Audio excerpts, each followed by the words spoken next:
예일초등학교 친구들 안녕하세요. 유희성 목사님입니다. 여러분, 목사님 정말 너무너무 오랜만에 만나죠?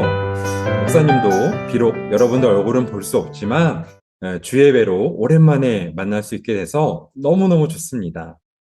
우리 2022년에는 서유경 전도사님, 그리고 유선미 전도사님, 또 장현수 전도사님이 우리 주예배 체프를 잘 인도해 주셔서 목사님도 너무너무 바빴던 교회 일들을 잘 해낼 수 있었던 것 같습니다.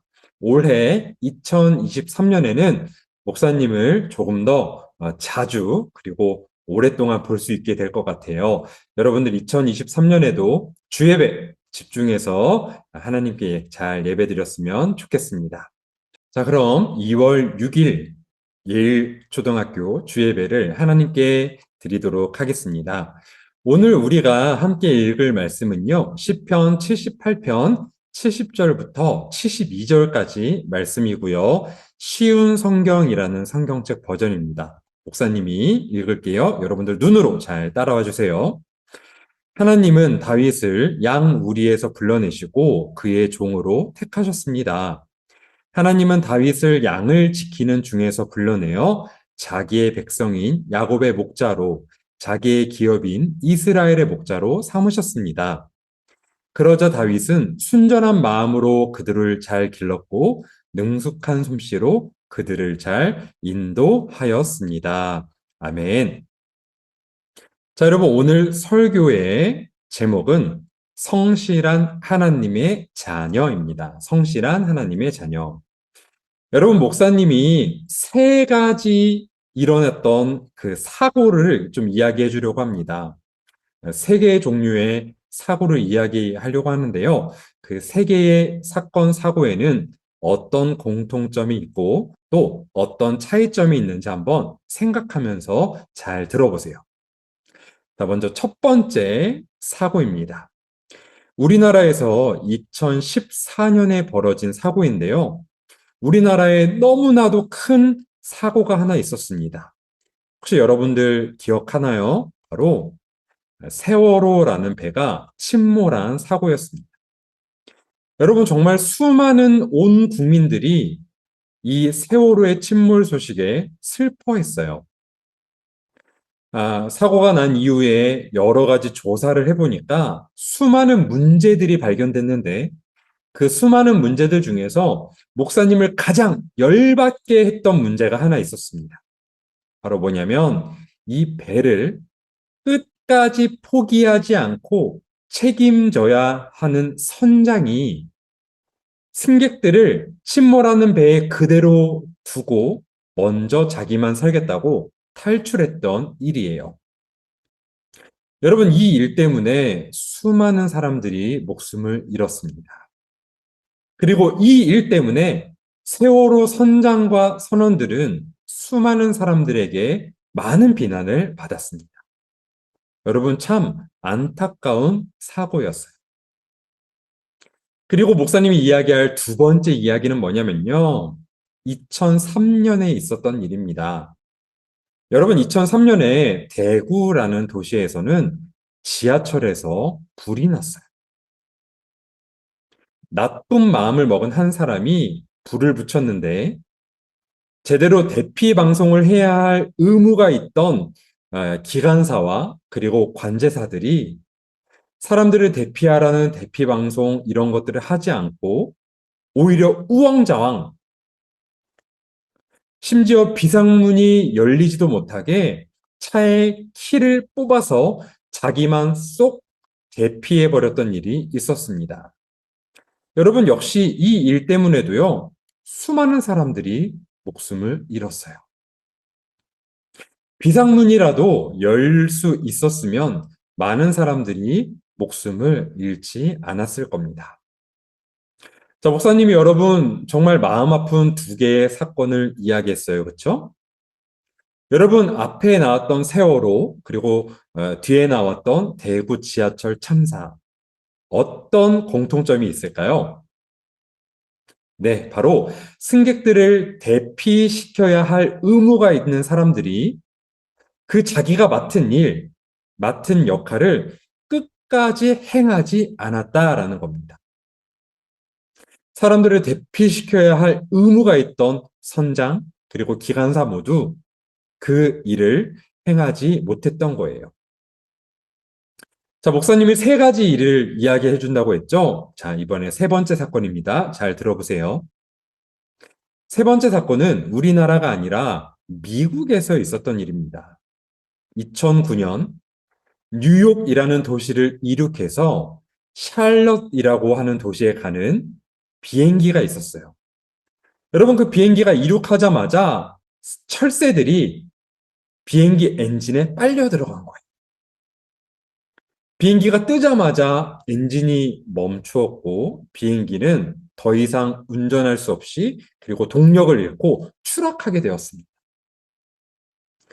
여러분, 이때 당시 비행기를 운전하던 셀렌버거라는 기장님이 있었는데요. 이 기장님은 그 급박한 순간에 생각을 했습니다. 이 비행기가 지금 그대로 떨어지면 여러분, 뉴욕에 있는 도시에 떨어지는 거예요. 여러분, 뉴욕에 사람들이 얼마나 많이 살고 있습니까? 그렇죠? 피해를 최소화해야겠다. 여러분, 이미 비행기가 두 개의 엔진이 동력을 잃어서 이 운전하기가 쉽지 않았지만 이 셀렌버거 기장은 끝까지 조정관을 놓지 않고 비행기를 겨우겨우 방향을 틀어서 강으로 향하게 했습니다. 그리고 여러분, 떨어지는 비행기에서 끝까지 조종관을 붙잡고 결국 비행기는 강으로 내리게 되었던 거예요. 여러분, 다행히 비행기는요, 사람이 사는 도시를 피해서 강 위에 착륙하긴 했지만 어쨌든 그 큰 비행기가 강에 착륙하니까 비행기 안에 물이 차오르기 시작한 겁니다. 비행기가 강에 안전하게 내리자 기장은 바로 이 승무원들에게 지시했어요.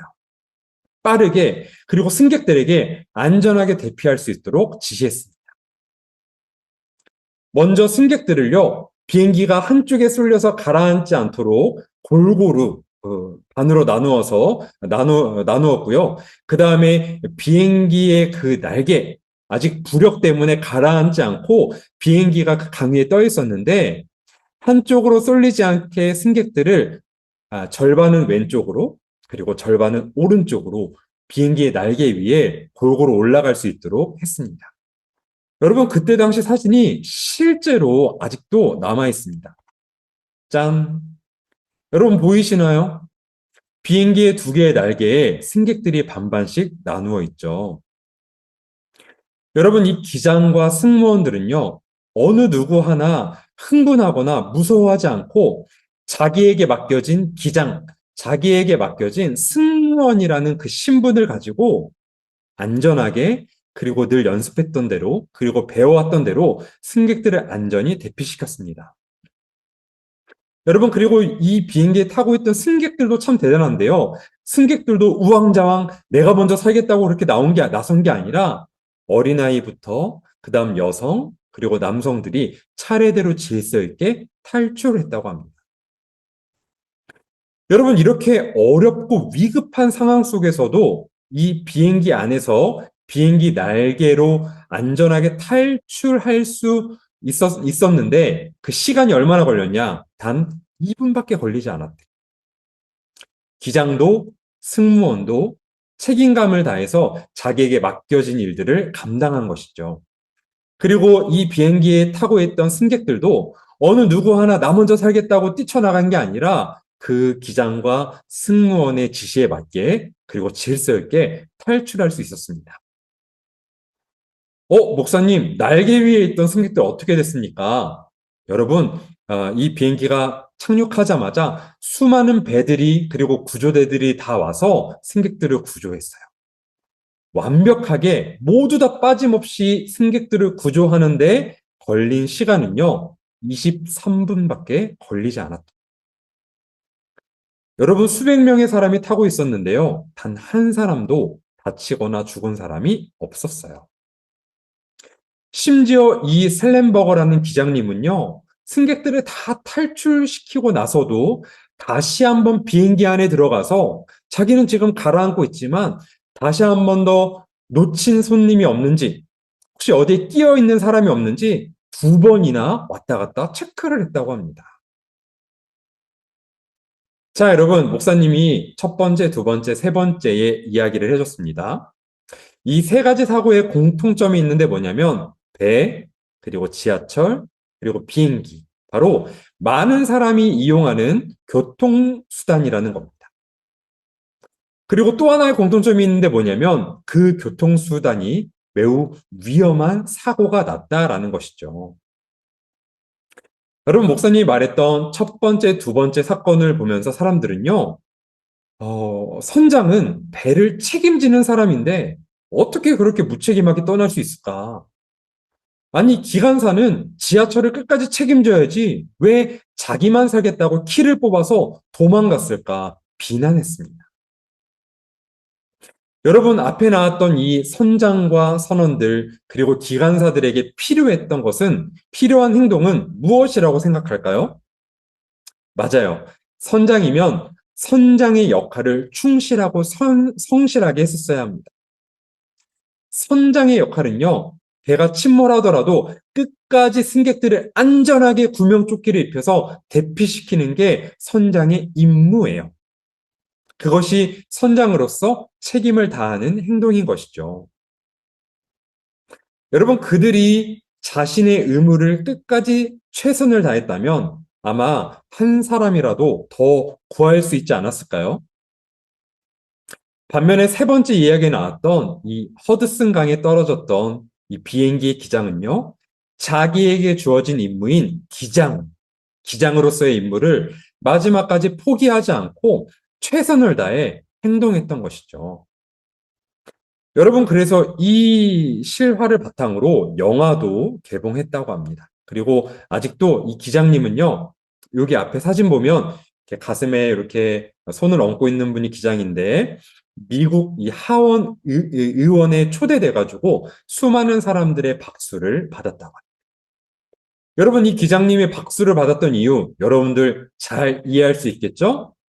많은 사람들을 살렸습니다. 자기 기장으로서의 역할을 성실하게 했던 것이죠. 여러분, 이처럼 정직하게 또 자신의 맡은 그 역할을 끝까지 책임을 지고 행하는 사람들을 가리켜서요, 우리는 뭐라 그러냐면, 이 성실하다라고 표현합니다. 성실하다. 여러분, 성실하다라는 표현은요, 어떤 의미냐면요, 자기에게 맡겨진 일에 최선을 다하는 태도를 성실함이라고 이야기해요. 여러분, 이 성실함은요, 선원이나 선장, 그리고 기관사처럼 어떤 직책을 가진 사람들에게만 필요한 것이 아닙니다. 하나님의 자녀들인 우리들에게도요, 이 성실함은요, 꼭 필요해요. 하나님은 성실한 분이시기 때문에 하나님의 자녀인 우리들도요, 하나님은 그 마음을 담기를 원하시는 거예요. 하나님은 우리를 처음부터 끝까지 사랑하셨고요, 변함없이 우리와 함께 하시며 우리를 성실하게 돌보시는 분이 우리 하나님이셔요. 여러분, 오늘 목사님은요, 성경에 나온 수많은 사람들 중에 하나님의 그 성실함을 닮은 한 사람을 소개할 겁니다. 그 사람은 누구냐면 바로 다윗이에요, 다윗. 여러분, 다윗 많이 들어봤죠?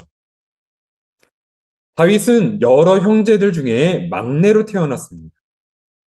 다윗의 부모님은 이 형제들에게 각자의 할 일을 주었는데 다윗에게는 어떤 임무를 주었냐면 너는 양을 치거라 목자의 일을 맡겨주었습니다. 다윗은 어린 나이부터 혼자 양을 돌보아야 했어요. 여러분, 목사님이 이렇게 그림을 준비했지만 목사님, 다윗 그냥 양 이렇게 풀어놓고 저렇게 그냥 나무 밑에 앉아서 쉬는 거 아닐까요? 여러분, 하지만 그렇지 않습니다. 양을 치는 것은요, 매 시간, 매일매일 항상 긴장하고 있어야 해요. 언제 늑대와 일이 쳐들어올지 몰라요. 우리 아버지의 양을 누가 물어갈지 몰라요. 다윗은 항상 긴장하고 경계하고 이렇게 있어야 됐습니다. 쉬운 일이 아니어서 다윗은요, 아버지한테, 아니, 형들도 있는데 왜 나에게만 이런 일을 시키십니까? 아빠, 저는 못해요라고 불평하지 않았어요. 그런데 다윗은 이 목자의 일을 주신 하나님께 감사하면서 매일매일 열심히 양을 돌보았습니다. 다윗은 성실한 마음으로 불평하지 않고 기쁘게 했어요. 여러분, 우리도 마찬가지예요. 우리가 공부를 하거나 부모님이 시키신 일을 할 때 또는 심부름을 할 때 여러분이 맡겨진 여러분들의 일을 할 때 억지로 불평하면서 한다면 우리는 대충대충 할 수밖에 없을 거예요. 여러분 다니는 교회에서도 마찬가지죠. 예배, 성경 공부, 교회에서 맡겨진 어떤 일이든지 저는 못해요. 저는 안 해요. 라고 말하지 않고 네, 제가 할게요. 라고 기쁘게 하는 우리 예일초등학교 친구들이 되었으면 좋겠습니다. 여러분이 다윗처럼요, 여러분에게 맡겨진 일을 불평하지 않고 기쁘게 한다면 여러분들은 어떤 일이든지 훌륭하게 해낼 수 있을 거라 목사님은 믿습니다. 그리고 여러분 두 번째로 다윗은요, 양을 치는 일을 하면서 어려운 일을 당해도 끝까지 책임을 다했어요. 여러분, 이 다윗에게 주어진 임무가 무엇이었습니까? 아까 목사님이 말한 대로 양을 하나도 잃어버리지 않고 돌보며 보호하는 일이죠. 여러분, 만약에 다윗이요, 양을 지키는 일이 너무 심심한데 그만둬야겠다. 아니, 양들이 이렇게 풀을 잘 뜯어먹고 있으니까 나는 집에 잠깐 가서 이 컴퓨터 게임 좀 하고 와야지. 여러분, 그러지 않았다는 거예요. 이 양을 지키는 일을 하기 위해서 다윗은 많은 어려움을 이겨냈어요. 짐승들이 나타나서 위험할 때 사실 다윗도 자기의 목숨이 위험했지만 다윗은 용기를 내어서 하나님을 의지하면서 돌을 던졌어요. 그리고 혼자 있어 외롭고 힘이 들 때는 시를 지어서 노래를 하며 하나님을 찬양했습니다. 다윗은 이렇게 어려운 일을 극복하면서 훌륭한 목자로 훈련받았어요. 이 양을 치는 자리에 있으면서 우리의 하나님의 그 마음을 배웠던 것이에요. 여러분, 그래서 시편 23편 다윗이 지은 시를 보면요. 하나님은 나를 기르시는 목자요. 나는 그분의 귀한 어린 양입니다. 라고 찬양했습니다. 위험 속에서도 나를 지켜주시는 하나님, 나를 버리지 않으시는 목자 되신 하나님을 다윗은 찬양했던 거예요. 여러분, 하나님의 자녀는요, 어려운 일을 당해도 끝까지 책임을 다하는 게 하나님의 자녀입니다. 어려움을 이기고 여러분이 끝까지 여러분들에게 맡겨진 일을 책임을 다할 때 여러분은 성숙한 하나님의 자녀로 성장할 수 있어요. 그렇게 성장한 다윗은요, 나중에 골리앗이 쳐들어왔을 때 그 골리앗을요, 하나님의 이름으로 무찌르는 아주 용감한 일도 행할 수 있었답니다. 여러분, 무엇보다 하나님은요, 우리에게 맡겨진 모든 일에 성실하기를 원하세요.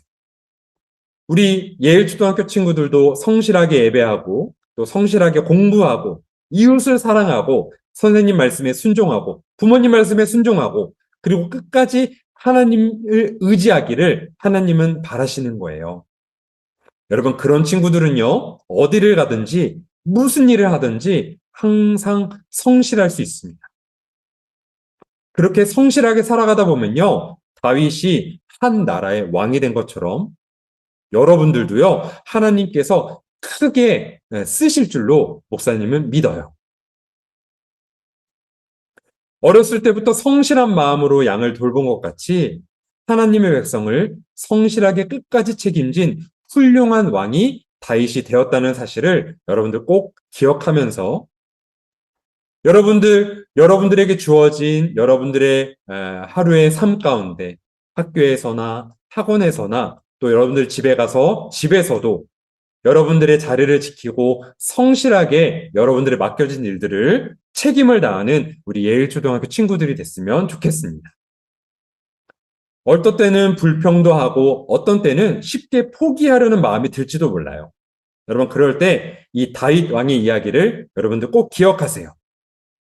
성실하신 하나님께서 여러분들과 함께하면 여러분들도 성실하게 모든 삶을 잘 살아날 수 있습니다. 여러분, 혹시 여러분들 가운데 어려움이 찾아오면요, 하나님께 기도하세요. 하나님, 이런 어려움이 있는데 하나님 저를 좀 돌봐주세요. 이 어려움들이 빨리 지나갈 수 있도록 도와주세요. 그리고 하나님께서 나에게 허락하신 오늘 하루의 삶을 성실하게 최선을 다해서 살 수 있도록 하나님 인도해 주세요. 여러분 그렇게 기도할 때에 하나님께서 여러분들과 함께 하실 줄로 믿습니다. 목사님이 기도할게요. 하나님 감사합니다. 우리 예일초등학교 친구들 이제 한 학기를 마무리하고 한 학년을 마무리하고 이제 2023년 한 학년씩 이제 진급했습니다. 올라갔습니다.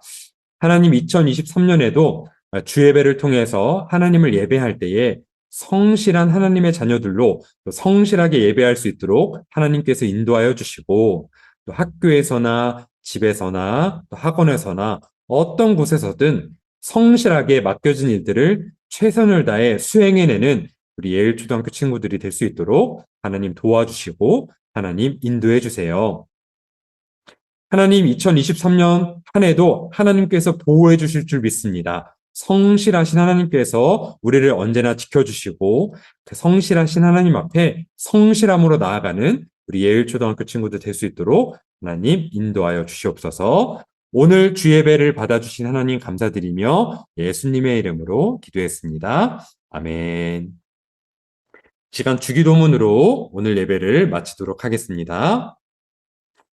하늘에 계신 우리 아버지, 아버지의 이름을 거룩하게 하시며 아버지의 나라가 오게 하시며 아버지의 뜻이 하늘에서와 같이 땅에서도 이루어지게 하소서. 오늘 우리에게 일용할 양식을 주시고 우리가 우리에게 잘못한 사람을 용서하여 준 것 같이 우리 죄를 용서하여 주시고 우리를 시험에 빠지지 않게 하시고 악에서 구하소서. 나라와 권능과 영광이 영원히 아버지의 것입니다. 아멘. 여러분 2월 6일 주예배를 마칩니다. 우리 다음 주예배 드릴 때까지 여러분 건강하세요. 안녕.